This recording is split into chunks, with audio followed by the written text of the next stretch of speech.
അപ്പോൾ എല്ലാവരും ഒന്ന് രാവിലെ എഴുന്നേറ്റ് തന്നെ ഒരു ഞെട്ടിക്കുന്ന ന്യൂസ് കണ്ടിട്ടാണല്ലോ അല്ലേ? ഗോവിന്ദച്ചാമി ജയിൽ ചാടി. ഇപ്പോൾ ഇതാ കുറച്ച് സമയങ്ങൾക്ക് മുമ്പ് അവൻ പിടിക്കപ്പെട്ടു. ഗോവിന്ദച്ചാമിനെ വളരെ ബുദ്ധിപരമായി എല്ലാവരുടെയും സഹായത്തോടുകൂടി പോലീസ് പിടിച്ചിരിക്കുകയാണ്. ഈ രാവിലെ ശരിക്കും പറഞ്ഞാൽ രാവിലെ ഒരു ന്യൂസ് കാണുന്ന സ്വഭാവമുള്ള ഒരു വ്യക്തിയാണ്. പോയി TV ചാനൽ നോക്കുമ്പോൾ തന്നെ ഞാൻ കാണുന്നത് ഗോവിന്ദച്ചാമി ജയിൽ ചാടി എന്നുള്ള വാർത്തയാണ്. ശരിക്കും ഞെട്ടിക്കുന്ന ഒരു വാർത്ത തന്നെ കേട്ടോ അത്. ഈ കേരളത്തിലെ പൊതുസമൂഹം ഒന്നടങ്കം ഞെട്ടി, എല്ലാവരും വളരെയധികം വിജിലൻ്റായി. അതൊക്കെ ശരിക്കും പറഞ്ഞാൽ അഭിനന്ദിക്കേണ്ട ഒരു കാര്യം തന്നെയാണ്.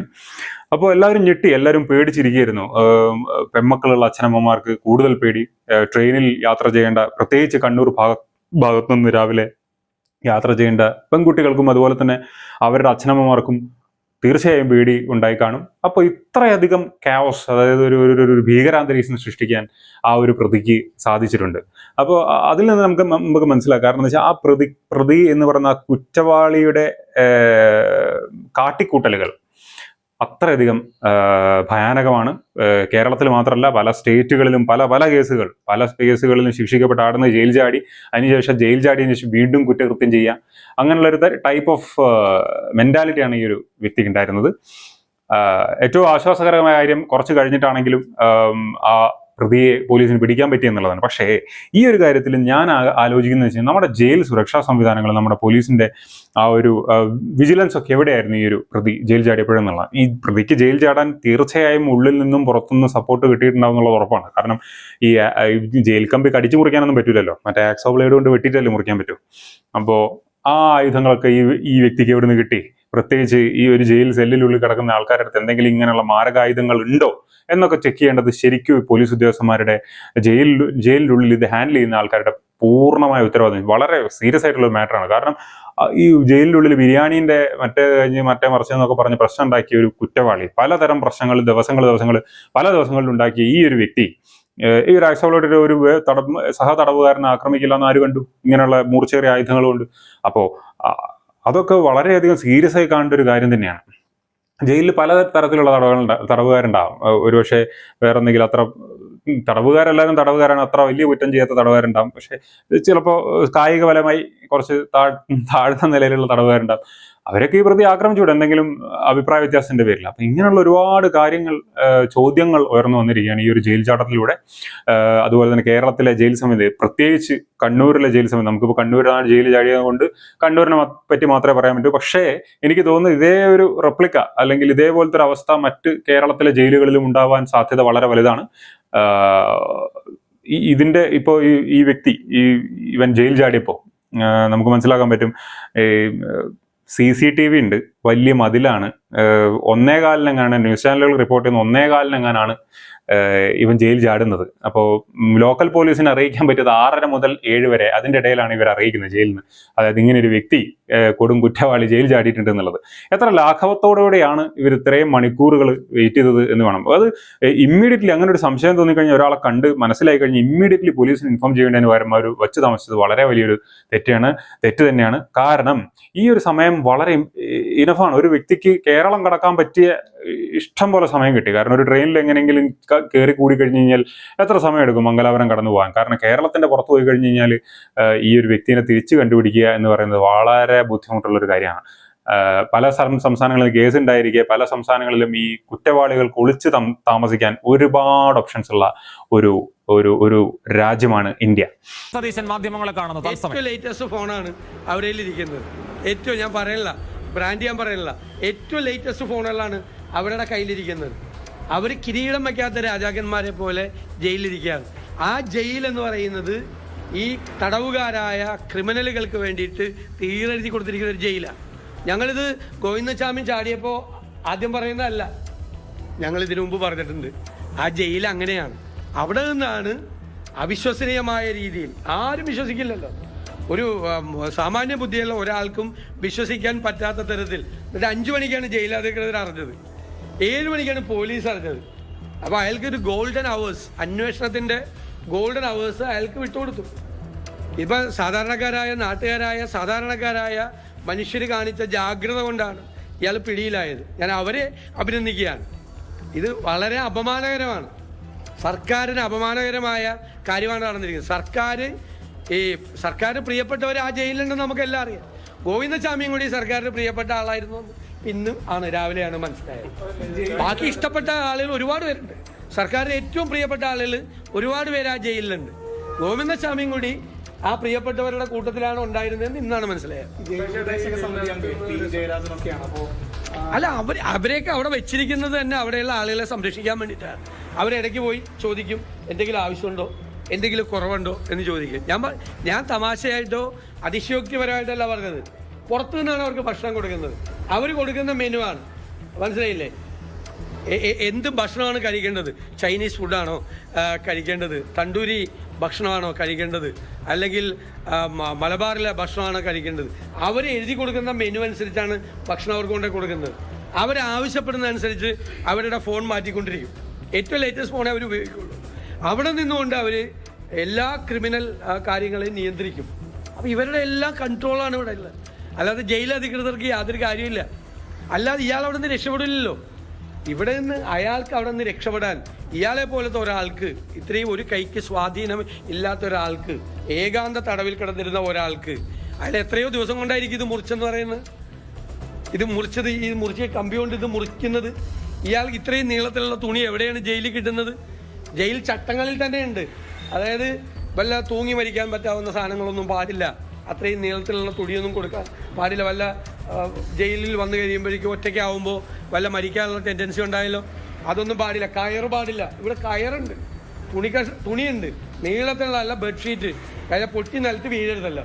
ഇയാൾ ഇറങ്ങുമ്പോൾ പൊട്ടി നിലത്ത് വീഴാതിരിക്കാൻ വേണ്ടി അത്രയും കട്ടിയുള്ള പുതപ്പ് പോലത്തെ നല്ല തുണി. സാധാരണ തുണിയൊക്കെ ആണെങ്കിൽ ചിലപ്പോൾ ഒരാളുടെ വെയിറ്റ് വന്നു കഴിഞ്ഞാൽ കീറിപ്പോലും. അതൊക്കെ ഉറപ്പുവരുത്തിയിട്ടാണ് എല്ലാ സുരക്ഷയും, ജയിലിൽ ആടുന്ന ആളുടെ എല്ലാ സുരക്ഷയും ഉറപ്പുവരുത്തിയിട്ടുള്ള എല്ലാ മെറ്റീരിയൽസും അയാൾക്ക് അവൈലബിൾ ആയിരുന്നു. അയാൾക്ക് അവൈലബിൾ ആയിരുന്നു. എന്നിട്ടാണ് ഈ ഒരു കൈക്ക് സ്വാധീനമില്ലാത്ത ഒരാൾ ഒറ്റ കൈ പിടിച്ചത് ചാടി എന്ന് പറയുന്ന അത്ഭുതം. മറ്റേ ടാർസന്റെ സിനിമയെ പോലും നമ്മൾ കണ്ടിട്ടില്ല. ടാർസൻ പോലും അങ്ങനെ ചെയ്തിട്ടില്ല. അതുപോലെ തന്നെ ഗോവിന്ദസ്വാമി ചാടിയത് എല്ലാ സൗകര്യവും, എല്ലാ സഹായം ചെയ്തു കൊടുത്തു. അവിടെ പ്രതികളാണ് ഭരിക്കുന്നത്. കണ്ണൂർ സെൻട്രൽ ജയിലിൽ പ്രതികളാണ് ഭരിക്കുന്നതെന്ന് പ്രതിപക്ഷത്തിന്റെ ആരോപണമായിരുന്നു. ഇപ്പോഴല്ല, നേരത്തെ ഞങ്ങൾ പറഞ്ഞില്ല. ഞങ്ങൾ ഉന്നയിച്ച പല ആരോപണങ്ങൾക്കും പിന്നീട് വരുന്ന സംഭവങ്ങൾ അടിവരയിടുന്നു. ആരോഗ്യമന്ത്രി പറഞ്ഞ പോലെ സിസ്റ്റത്തിന്റെ കുഴപ്പമാണ്, സിസ്റ്റത്തിന്റെ പ്രശ്നമാണ്. ഇതല്ല സിസ്റ്റം, അതാണ് കണ്ണൂർ സെൻട്രൽ ജയിലിലെ സിസ്റ്റം ഇതായിരുന്നു. അതാണ് സംഭവിച്ചത്. ഈ ED ഉദ്യോഗസ്ഥൻ പ്രതിയായിട്ടുള്ള ഒരു കേസ് അന്വേഷിക്കുന്ന വിജിലൻസ് എസ് പി, നേതൃത്വം കൊടുത്ത വിജിലൻസ് എസ് പിയുടെ ഒരു സ്ഥലം മാറ്റം ഉണ്ടായിട്ടുണ്ട്. അതിലെന്തെങ്കിലും രാഷ്ട്രീയമുണ്ടോ? അത് അന്വേഷിക്കേണ്ടതാണ്. ED-യിൽ നടക്കുന്നത് മുഴുവൻ അതാണല്ലോ. ED-യിൽ അന്വേഷിക്കുക, അത് സെറ്റിലായല്ലേ, കേസ് സെറ്റിലായല്ലേ, പ്രശ്നമൊന്നുമില്ല. ED ആയിട്ട് അല്ല. എൻ്റെ ചോദ്യം ഒറ്റയുള്ളൂ, ആ ചോദ്യത്തിന് മറുചോദ്യമുള്ളൂ.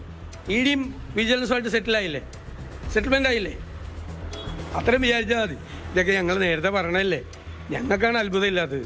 ഇതൊക്കെ ഞങ്ങൾ നേരത്തെ പറഞ്ഞ കാര്യമോ. ED-യും വിജിലൻസും തമ്മിൽ സെറ്റിൽമെൻ്റായി, ഒരു കുഴപ്പമില്ല, ഒരു വഴക്കമില്ല. അവർ തമ്മിൽ നോക്കിയാൽ മതി. അപ്പോൾ പ്രതിപക്ഷ നേതാവ് VD സതീശൻ പറഞ്ഞ കാര്യങ്ങൾ നമ്മൾ കേട്ടല്ലോ അല്ലേ.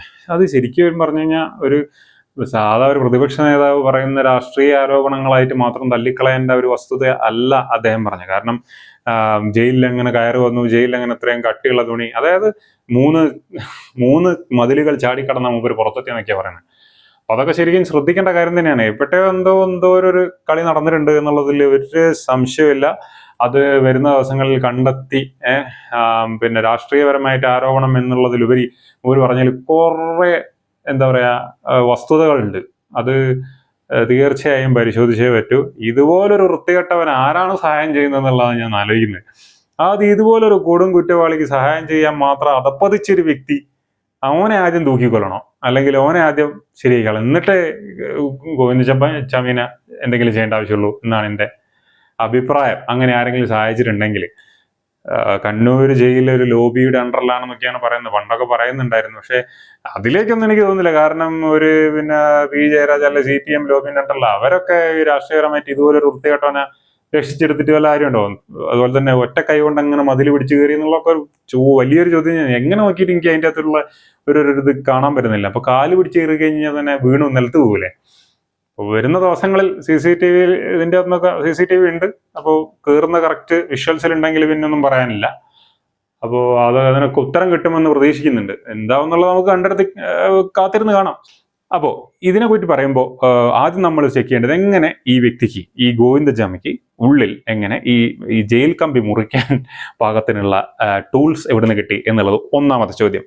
രണ്ടാമത്തെ ചോദ്യം, എങ്ങനെയാണ് ഇത്രയധികം CCTV സർവൈലൻസ് ഉള്ള, ഇത്രയധികം പോലീസുകാരുള്ള ഒരു ജയിലിൽ നിന്നും ഈ ഒരു സമയത്ത് ഈ ഒരു വ്യക്തിക്ക് എങ്ങനെ ജയിൽ ചാടാൻ പറ്റി?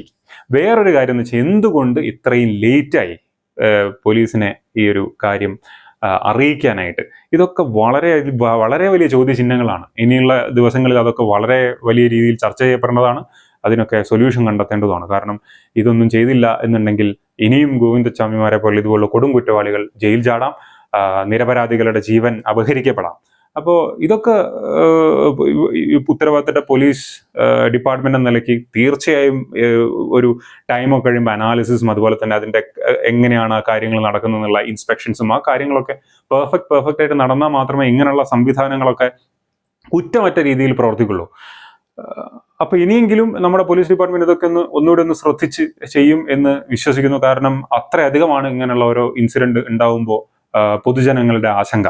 നമുക്ക് വേറൊരു കാര്യം പറയാന്ന് വെച്ചാൽ, കേരളമായതുകൊണ്ടാണ് ഇത്ര പെട്ടെന്ന് പിടിക്കാൻ പറ്റിയത് എന്ന് അഭിമാനത്തോടെ നമുക്ക് പറയാൻ പറ്റും. കാരണം ഇതുപോലത്തെ ഒരു കൊടും കുറ്റവാളി,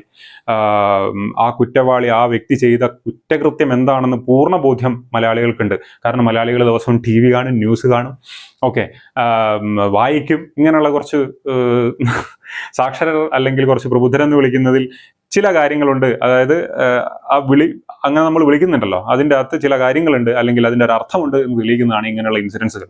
കാരണം പ്രത്യേകിച്ച് വേറൊരു കാര്യം കൂടെ ഉണ്ട്. ഈ വ്യക്തി ജയിൽ ചാടിയത് കണ്ണൂരായിപ്പോയി. നിങ്ങൾക്കറിയാം, കണ്ണൂർ, കോഴിക്കോട് ആ ഭാഗങ്ങളിലൊക്കെ ആണെങ്കിൽ, അങ്ങോട്ടൊക്കെ ആണെങ്കിൽ ഇങ്ങനെയുള്ളൊരു പ്രതിക്കൊക്കെ രക്ഷപ്പെടാൻ കുറച്ച് ബുദ്ധിമുട്ടായിരിക്കും. കാരണം നമുക്കറിയാം, ഈ വ്യക്തിനെ പിടിക്കുന്ന തന്നെ 2 ആൾക്കാർ കാണുക. അതായത് കണ്ട വ്യക്തിക്ക് ഒരു സംശയം തോന്നി. ഇതിനകത്ത് ശരിക്കും പറഞ്ഞു കഴിഞ്ഞാൽ നമുക്ക് നന്ദി പറയേണ്ടത് നമ്മുടെ കുറ്റമറ്റ രീതിയിൽ പ്രവർത്തിച്ച ആദ്യം തന്നെ ന്യൂസ് ചാനലുകളോട്, അതുപോലെ തന്നെ ന്യൂസ് ചാനലുകളിൽ നിന്ന് കണ്ട് മനസ്സിലാക്കി എങ്ങനെയാണ് ഈ വ്യക്തി എന്ന് മനസ്സിലാക്കി വിജിലന്റായി പ്രവർത്തിച്ച നാട്ടുകാരോട്, സ്വന്തം കുടുംബം എന്ന് കരുതി, അതായത് ഈ കുറ്റവാളി ജയിലിനകത്ത് പോകേണ്ടത് എൻ്റെ കുടുംബത്തിനും മറ്റുള്ളവരുടെ കുടുംബത്തിനും അത്യാവശ്യമാണെന്ന് മനസ്സിലാക്കിയ വളരെ ഉത്തരവാദിത്ത ബോധമുള്ള, അതായത് ഒരു സ്വന്തം നാടിനോട് കൂറുള്ള മനുഷ്യന്മാർ, അങ്ങനെ വേണേൽ പറയാം, അവർക്കൊക്കെയാണ് ശരിക്കും പറഞ്ഞ നന്ദി പറയേണ്ടത്. ചാനലുകളിലൂടെ വളരെ വ്യക്തമായി ഈ വ്യക്തിയുടെ എല്ലാ കാര്യങ്ങളും, ഏത് ഡ്രസ്സാണ് ഇട്ടത്, എങ്ങനെയാണ് ഇദ്ദേഹത്തിൻ്റെ പറ്റുന്ന രീതിയിലുള്ള ദൃശ്യങ്ങൾ എല്ലാം കൊടുക്കുന്നുണ്ട്, കൃത്യമായ ഇൻഫർമേഷൻസ് കൂടി. ഇതൊക്കെ മനസ്സിലാക്കിയ ആൾക്കാർ, ഇത് മനസ്സിലാക്കി അനേകം ആൾക്കാർ പുറത്തുകൂടെ ഇറങ്ങി നടക്കുന്നുണ്ടായിരുന്നു. എല്ലാവരും വിജിലന്റ് ആയിരുന്നു. അതിനകത്ത് വിജിലന്റ് ആയിട്ടുള്ള 2 പേർ, ഒരാൾ ഇത് കാണുന്നു, അയാൾ ഫോളോ ചെയ്യുന്നു, അടുത്തുള്ള ഡ്രൈവറോട് ഈ കാര്യം പറയുന്നു, ഡ്രൈവർ വരുന്നു, സംസാരിക്കുന്നത്. അതായത് ഇങ്ങനെയാണ്, അവർ പേര് വിളിക്കുമ്പോൾ ഇയാൾ ഓടുകയാണ്. അപ്പൊ അതുകൊണ്ട് പെട്ടെന്ന് അവർക്ക് മനസ്സിലാവുന്നു ഈ വ്യക്തിയെ ഫോളോ ചെയ്യുന്നു. അവർക്ക് വേണമെങ്കിൽ ഒഴിവായി നിൽക്കാം, കാരണം ഒരു കൊടും കുറ്റവാളിയാണ് അവരുടെ മുന്നിലുള്ളത്. എന്നിട്ടും അവര് ഈ ഒരു വ്യക്തിനെ ഫോളോ ചെയ്ത് എങ്ങോട്ടാണ് പോയതെന്ന് ഉറപ്പുവരുത്തി ലോക്കൽ പോലീസിനെ കോണ്ടാക്ട് ചെയ്ത്, അതൊരു ചെറിയ കാര്യമല്ല. കാരണം വേണമെങ്കിൽ തിരിച്ചാക്രമിക്കാം. നമുക്ക് പേടിച്ച് പിന്മാറിക്കൂടെ? അല്ലെങ്കിൽ ഫോളോ ചെയ്യാതെ പെട്ടെന്ന് പോലീസിനോട് ഞാൻ കണ്ടിക്ക് ഇവിടെയാണ് കണ്ടത്, നിങ്ങൾ വേഗം വന്നോളി, അങ്ങനൊന്നുമില്ല. അവർ ഫോളോ ചെയ്തൊരു സ്ഥലത്തേക്ക് പോകുന്നു. അവർ ഉറപ്പിച്ചിട്ടുണ്ട് എന്നാണ് പറയപ്പെടുന്നത്. അതായത് ഈ ഒരു മേഖലയിൽ നിന്ന് രക്ഷപ്പെടാൻ കുറച്ച് ബുദ്ധിമുട്ടായിരിക്കും. അപ്പോൾ പോലീസ് ശരവേഗത്തിൽ പാഞ്ഞെത്തുന്നു, അവിടുന്ന് പ്രതിയെ പിടിക്കുന്നു. അതിനുശേഷം നാട്ടുകാരുടെ ഒരുപാട് രോഷപ്രകടനങ്ങൾ സ്വാഭാവികമാണ്, അതിൽ കുറ്റം പറയാനൊന്നുമില്ല. പ്രതിയെ തല്ലിന്ന് വരാം, ചിലപ്പോൾ ഇടിച്ചെന്ന് വരാം, ചിലപ്പോൾ അതിൽ വേറെ എന്തെങ്കിലും പറ്റിയെന്ന് വരാം. അതൊന്നും പറയാൻ പറ്റില്ല. കാരണം അത്രയും നിഷ്ഠൂരമായ ഒരു കൊലപാതകം നടത്തിയ ഒരു വ്യക്തിയാണ്. അതിനെപ്പറ്റി കൂടുതൽ പറയാതിരിക്കാനാണ് ഞാൻ ആഗ്രഹിക്കുന്നത്. രാവിലെ നമ്മൾ കണ്ടാണ് അദ്ദേഹം, സൗമ്യയുടെ അമ്മയുടെ, അവരൊക്കെ ഇപ്പോഴും ആ ഒരു സങ്കടത്തിൽ നീറി ജീവിക്കുകയാണ്. അവർ പറയുമ്പോൾ അവരുടെ വാക്കുകൾ കിട്ടുന്നില്ല. അവരുടെ വാക്കുകളിൻ്റെ അത്രയധികം ആശങ്ക അവർക്കുണ്ട് എന്നുള്ളത്. മറ്റുള്ള ആൾക്കാരെ പറ്റി അവർ പറയുന്ന മറ്റുള്ള ഇങ്ങനെയൊരു കേസ് വേറൊരു കുടുംബത്തിൽ ഉണ്ടാവാതിരിക്കട്ടെ എന്നാണ് അവർ പറയുന്നത്. അപ്പോൾ നമുക്കതിൻ്റെ അത് മനസ്സിലാക്കാം എത്ര നിഷ്ഠൂരമായിരുന്നു ആ കൊലപാതകം. അതുണ്ടാക്കിയ ഒരു ട്രോമ എത്രയുണ്ട് എന്നുള്ളത് നമുക്ക് ഇപ്പോഴും മനസ്സിലാവും. വർഷങ്ങൾ കഴിഞ്ഞിട്ടും സൗമ്യയുടെ അമ്മ ഇപ്പോഴും ആ ഒരു വേദനയും പേര് ജീവിക്കുകയാണ്. അപ്പോൾ ഇവർക്ക് ഈ ഒരു വ്യക്തിക്ക് തൂക്കുകാർ കിട്ടട്ടെ എന്നായിരുന്നു എൻ്റെയും ആഗ്രഹം. പക്ഷേ എന്തുകൊണ്ടോ കിട്ടിയില്ല. എനിവേസ് പിടിച്ചു എന്നുള്ളതിൽ വളരെയധികം ആശ്വാസം. എല്ലാവർക്കും ആശ്വസിക്കാം. ഒരു സമൂഹം എന്ന നിലയിൽ ഒരു വിജിലൻ്റ് ആയിട്ടുള്ള ഇങ്ങനെയുള്ള കാര്യങ്ങളിൽ വളരെ പെർഫെക്റ്റ് ആയിട്ടുള്ള ആക്ഷൻ എടുക്കാൻ പറ്റുന്ന ഒരു സമൂഹം എന്ന നിലയിൽ മലയാളികൾക്ക് അഭിമാനിക്കാം. വളരെ മികച്ച രീതിയിൽ ഇതിനെ കവർ ചെയ്തുകൊണ്ട് അതുപോലെ ജനങ്ങളിലേക്ക് കൃത്യമായി അപ്ഡേറ്റുകൾ എത്തിച്ചുകൊണ്ട് ഏതൊരു വ്യക്തിക്കും, ഇത് കാണുന്ന ഏതൊരു വ്യക്തിക്കും ഈ കുറ്റവാളിയെ പെട്ടെന്ന് മനസ്സിലാക്കാൻ സാധിക്കുന്ന രീതിയിൽ പ്രവർത്തിച്ച ന്യൂസ് ചാനലുകൾക്ക് നമുക്ക് നന്ദി പറയാം. ഉണർന്നു പ്രവർത്തിച്ച, കുറച്ച് വൈകിയാണെങ്കിൽ കൂടിയും ഉണർന്നു പ്രവർത്തിച്ച പോലീസ് ഡിപ്പാർട്ട്മെന്റിനും നമുക്ക് നന്ദി പറയാം. ഇനിയൊരു ഇതുപോലുള്ളൊരു തെറ്റായ കാര്യം നമ്മുടെ ചെവികളിൽ അല്ലെങ്കിൽ ന്യൂസ് ചാനലുകളിലൂടെ വരാതിരിക്കട്ടെ എന്ന് നമുക്ക് ആശിക്കാം. അത്രേ പറയാനുള്ളൂ. എനിവേസ്, ആശങ്കയുടെയും ആശ്വാസത്തിൻ്റെയും ഒരു പകൽ അല്ലെങ്കിൽ ഒരു മോർണിംഗ് ആണ് നമുക്ക് ഇന്ന് കിട്ടിയിട്ടുള്ളത്. Anyways, good bye, B vigilant.